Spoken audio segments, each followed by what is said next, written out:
जहां ताजमहल या तेजो महल, मकबरा या मस्जिद, ये विवाद उठा। अदालत में कल सुनवाई है। मेहमान हमारे साथ बने, आप भी इंतजार कर रहे होंगे कि वो आखिर किस बिना पर ये दावा किया जा रहा है। मैं बुलाना चाहता हूं मेरे नजदीक एडवोकेट रुद्र विक्रम साहब को। एडवोकेट साहब इधर आ जाएं। अब आप हमारी स्क्रीन पर एक एक करके आपके सामने वो सबूत आएंगे जो ये अदालत के अंदर रखने वाले हैं। अब ये बताएं, जैसे ये एक पुरानी तस्वीर ताजमहल की आप दिखा रहे हैं, और आगे आ जाइए सर, आगे आ जाइए। ये एक पुरानी तस्वीर आपने बताया कि इसकी बेसिस पर आप ये दावा करते हैं कि ये मंदिर था। क्या है ऐसा इसमें, ये इससे क्या साबित हो रहा है? देखिए, ये तो जो तस्वीर है ये आपको जो हमेशा जो ताजमहल पहले से था और अभी भी जो है वो आपको ऐसा ही दिखता है। ठीक है। अच्छा, इससे पहले मैं एक चीज मौलाना साहब की एक बात का जवाब दे दूं, फिर मैं इस पे आता हूं।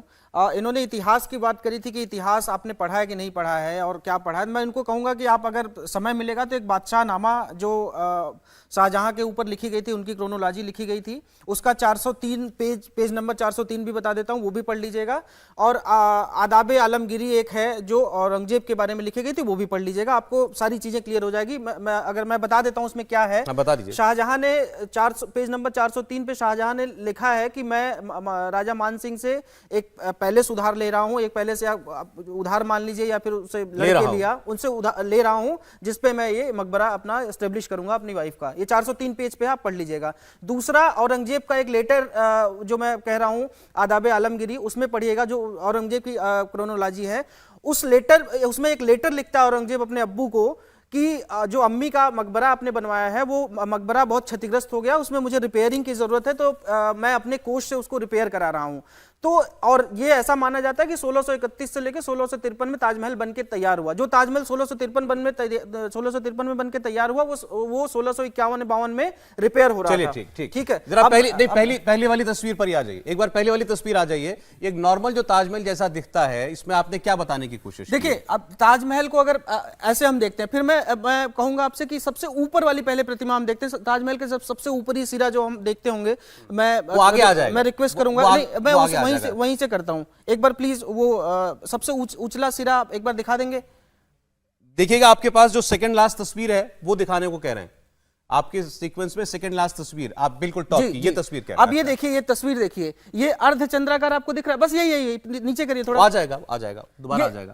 अर्धचंद्राकार आपको सबसे ऊपर टॉप पे देखिए, अर्धचंद्राकार ये दिख रहा है आपको। उसके नीचे ये देखिए कलश नुमा ऐसी आकृति दिख रही है, और ये पूरा एक शिव जी के त्रिशूल का ये वर्णन कर रहा है कि शिव जी का एक त्रिशूल है, और इस त्रिशूल के ऊपर अर्धचंद्राकार जो आप देखते हैं कि भगवान शिव के ऊपर जो वो अर्धचंद्राकार, जब भी आप भगवान शिव की मूर्ति देखेंगे तो उसमें ऐसा होता है कि उनके जटाओं में चंद्रमा होते हैं, और ये कलश है, और कलश के ऊपर ये देखिए चांद सितारा तो इस्लामी पहचान भी है। नहीं, उन परचम में होता है। आप देखिए ना, कलश नहीं है ना, कलश है। कलश किसी ये दिखा दे किसी इमारत में, इसको कलश कह रहे हैं जी, ये कलश है, और कलश के ऊपर ये जो देखिए अर्धचंद्राकार है। तो ये जो आकृति जो पहले की थी वही आकृति एज इट इज है। ये पहला एक चीज मैं आपको बता रहा हूं। दूसरा चीज, आगे बढ़ते हैं। कोई भी तस्वीर चलाइए देखते हैं। आगे की तस्वीर चलाइए, कोई और दूसरी पिक्चर चलाइए। अच्छा, ये इसको थोड़ा ऊपर करिए। ये आपने बताया कि ये ओरिजिनल मंदिर का नक्शा था। ये नक्शा है, और ये बना भी ऐसे है। अगर हम अयोध्या का मंदिर देखते हैं, भगवान राम का जो मंदिर देखते हैं, तो उसमें जो आकृति है, जो अष्टकोण के, जो हिंदू सभ्यता के अनुसार अष्टकोण से जो हमारे मंदिर बनते हैं, या हमारे महल भी कुछ बने हुए हैं, ये एकदम देखेंगे आप तो ये जो अष्टकोण के अकॉर्डिंग ही ये पूरा अष्टकोण का आप देखेंगे। जहां भी ये कक्ष बना है, ये आप जहां से आप प्रवेश करते हैं, ये द्वार है जहां से आप जब आप ताजमहल देखने जाते हैं तो यहां से आप प्रवेश करते हैं, जो द्वार है। उसके बाद आप देखेंगे तो ये आप उसकी अगर गौर से आप जब भी आप कभी आगरा ताजमहल देखने जाइएगा तो कोई भी, और मैं ये भी कहता हूं साथ साथ कि इनकी कोई भी इमारत, एक कोट में और करता हूं, इनकी कोई भी इमारत, पूरे विश्व में कोई भी इमारत जिसमें महल लिखा हो, जिसमें महल आया हो, वो मुझे बता दें कि कोई महल, ये इतिहास की बात कर रहे थे, ये इतिहास बता दें कि कोई भी इमारत जो मुस्लिमों ने बनवाई हो और उसमें महल आया हो। तो इसलिए ताज के सामने आगे महल क्यों लिखा है? ये लोग कहते हैं कि मुमताज महल के नाम पे ऐसा है, मुमताज ये बनाया गया था, लेकिन हालांकि मुमताज का नाम भी मुमताज उल जुमानी था, मुमताज महल नहीं था। तो ये नक्शा कहां से आया, इसे क्या प्रामाणिकता है? ये नक्शा आप ASI भी यही नक्शा देगा। ये जो जैसे जब हम कोई इमारत बनती है तो एक नक्शा पहले बनाया जाता है, और ये नक्शा ऐसा है कि जो है अभी, जैसे ये जो कक्ष है, ये जो प्रवेश द्वार है, ये सारे कुछ एज इट इज ये बना हुआ है। कहना चाह रहे हैं मौलाना साहब, बोलते रहिए बीच में आप। ऐसा है, हमारे वकील साहब बड़ा अच्छा तर्क लाए यही ज्ञान व्यापी मस्जिद का नक्शा लाया ऐसे बना के, यही नक्शा आज ताजमहल का ले आया। यही बस बिल्कुल सही बात कर रहे हैं आप, सही बात कर रहे हैं, बिल्कुल सही बात कर रहे हैं, क्योंकि सारे मंदिरों के नक्शे ऐसे ही बनते हैं हमारे, हम एक ही पद्धति से मंदिर बनाते हैं। ये मकबरा है, हुमायूं का मकबरा देख कर आइए आप। हुमायूं मकबरा देखा है निजामुद्दीन में? आप देखिए दादा का, वो देख के आइए, उसके भी द्वार ऐसे ही है। आप जाइए हुमायूं के मकबरे के अलावा हमारे कुतुब साहब की दरगाह पे जाइए, उनका जो आस्थाना बना है उसको भी देखिए। मतलब वो मुगल आर्किटेक्चर हर जगह एक और जैसा वो रहा है। देखिए आप निजामुद्दीन में जाइए। एक सेकंड, तिवारी जी कुछ कह रहे हैं। जी, आज जो भी विमर्श हो रहा है, ये विमर्श जिन राजाओं ने तोड़ा है, जिन आक्रांताओं ने तोड़ा है, उनके अपने लिखित सारे साक्ष्यों के साथ सारा विषय आ रहा है। एक बात। दूसरा, आप मस्जिदों में कलश होते हैं, ये कलश नहीं है, ये लाइए जरा कलश वाली तस्वीर आप दोबारा राम लाइए। मस्जिद देखिए कलश वाली तस्वीर लगाइए दोबारा। नहीं, वो तर्क, वो कुतर्क है, वो उसको कुतर्क बोलते हैं। कलश वाली सेकंड लास्ट पिक्चर लाइए। छवि है हिंदू उसको मुस्लिम कुतर्क एकता बोलते का हैं। प्रतीक है। आपके यहाँ स्ट्रक्चर में और बुर्ज में फर्क नहीं है। देखिए, एक, अरे दो, ये तीन, और अब ये वो देखिए, चार मौलाना साहब, आप क्या स्ट्रक्चर में कहीं गणेश जी की मूर्ति होती है, आप क्या स्ट्रक्चर में कहीं स्वास्तिक होता है, आप क्या मैंने तो स्ट्रक्चर में पूछा कहीं इनसे कि ओम होता चांद तारा है? होता है पहचान। वो जो ऊपर देखिए कहाँ है आप, तारा? तारा उसकी कहाँ है? गोलाई तारा आप कहाँ है? इसको आप रिड्यूस सिर्फ- कीजिए। सिर्फ- रिड्यूस करने के बाद इसको बिल्कुल आकार चांद और तारे का नजर आएगा। यही नजारा आपको अभी जो टावर बना है, मक्का टावर सऊदी अरब में, उस पे भी यही आकार लगा हुआ है।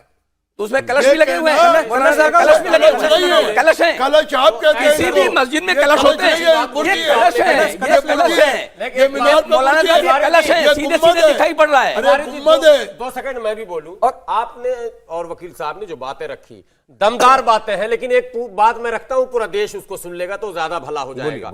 हर सदी के निर्माण को आप यदि देखेंगे, हर सदी के, तो उसमें कहीं ना कहीं आपको डिफरेंसेस नजर आएंगे। आज हिंदू मुस्लिम के नाम से बिल्डिंगें, इमारतें नहीं बनती हैं।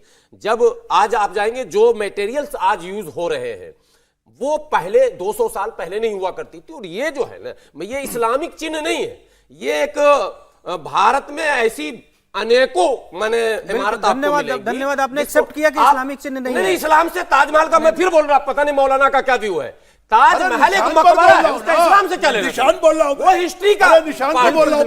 हाँ, वो निशान जो आप इस्लामी है, उसको कह रहा हूं मैं। तमाम मस्जिदों में, मैं जिस गांव से हूं वहां का हर पे होता है। दरअसल मंगा लूं, अगर सेब न मिला तो। दरअसल सौरभ भाई, जो आक्रांता थे उनको ये सोच में ही नहीं था कि जो हम खड़ा कर रहे हैं ये कभी यहाँ पर और किसी की भी राज्य आएगा। उनको लगता था जो हमने जीत लिया सब खत्म कर दिया, जो हमने खत्म कर दिया गया वो सब हमारे पास रहेगा। वो मुगालता मौलाना साहब टूट गया, वो मुगालता टूट गया। हम लोग बात करेंगे, आप लोग लॉजिक की बात हो रही है, वो अपना तर्क दे रहे हैं। वो कह रहे हैं कि ये कलश है, आप कह रहे हैं वो कलश नहीं है, गुंबद का हिस्सा है। कलश नहीं हुआ, आप तो एक कलेश कर रहे हैं, कलश थोड़ा ना। कलश पर कलेश कर रहे हैं। बताइए एडवोकेट साहब। नहीं, मौलाना साहब ने एक्सेप्ट कर लिया, मैं इनको बहुत धन्यवाद कहूंगा कि ऐसे पूरे भारत में ये जो है ये कलश है, इन्होंने एक्सेप्ट कर लिया कि ये मुस्लिम प्रतीक नहीं है, और ये बहुत अच्छी बात है। इन्होंने कहा कि मुस्लिम ताजमहल को लेकर मैंने कहा बिल्कुल, इसीलिए इस्लाम का कोई संबंध नहीं है।